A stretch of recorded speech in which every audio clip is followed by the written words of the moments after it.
So just monitoring my censoring efforts, what's censored on my page and what isn't.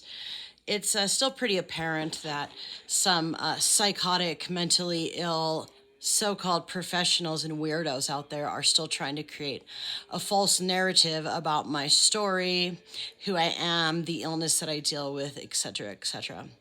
I've definitely drawn the conclusion that if it weren't for the extra shots that I was given at the proving grounds where I was born, that I probably wouldn't be alive today, considering the Nicaraguan exposure and where my chronic illness came from and when it started and started to evolve and what it did to my firstborn son. I wish that I had the contact information for the others that were on that trip so I could follow up with them, like the girls that were sent home with 104 to 106 degree temperatures. I'd love to be able to follow up with them to see, if what the rest of their lives were like, if they even made it. Like I said, I don't think if it were for those shots, I would be as healthy as I am today, and maybe not even alive. I especially would be interested in following up with who was basically my bestie on the trip. Her name was Rachel, and she was the daughter of a plastic surgeon in Baltimore. She took pictures of my nose and asked permission to turn her nose into my nose, and she had plans to go into that field of plastic surgery. So yeah, if she put my nose on other women, it's the Sally nose. But if she did go into that field, I wouldn't doubt it if she turned my nose into a model nose for other nose jobs. But just due to the fact that there's such a connection with biopolymers and plastics in the body concerning the, those that actually get symptoms of Morgellons, and the fact that they'll take out their breast implants and they'll get better. The biopolymers I had put in my body were experimental. They were first generation dissolvable biopolymer screws and bone chip after a skateboarding accident. So I can't, really can't pull my skeleton out of my body.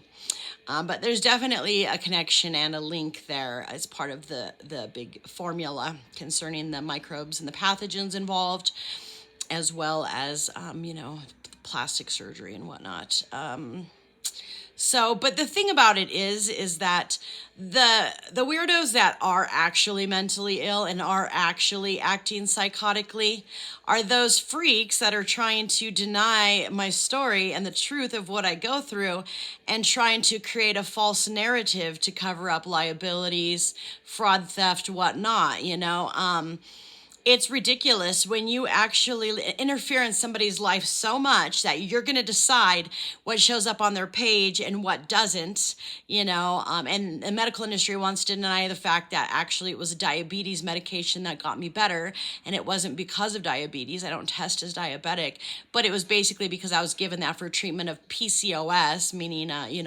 microbial colonizations in my ovary, basically. I did actually come across, where you can get a doctor's appointment online and get a prescription, which would be better because in this town, I'm literally waiting months and months to be seen by a doctor that is on an agenda of covering up liability and proving a false point about me, which is completely not true. None of these psychiatric medications helped me get better. It was metformin that did, but they have messed up my records and screwed them up so much. It's very illegal what they've done. This is the kind of behavior that physicians exhibit that should cause them to lose their licenses and is in violation of their physician's oath, Anyways, it's going to be told. The whole truth is going to be told. Not your false agendas, not your false lies, not your false cover-ups. This girl only means well. She's not trying to sue anyone. She just wants to see a healthier, better tomorrow for the kids that are getting more and more chronically ill due to what we've done to our earth and how it is actually affecting us, and things like agrobacterium and marine agrobacterium TI playing a huge role, playing into, creating symptoms.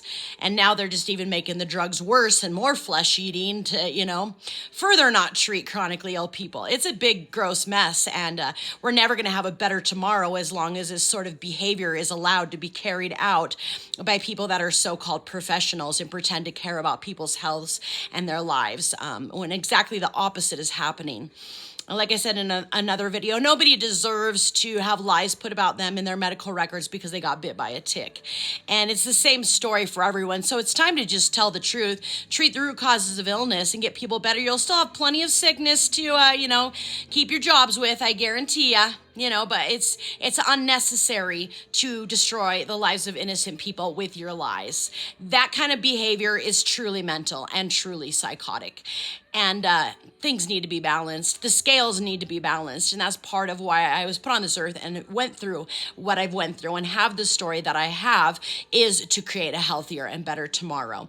And so anyone acting in opposition to me and creating a false agenda and a false narrative concerning my truth is actually against having a better tomorrow, is actually against having a healthier future. And that's just downright sinister, greedy, despicable, and disgusting. It's uncalled for, and it's not okay, and it's not going to stand.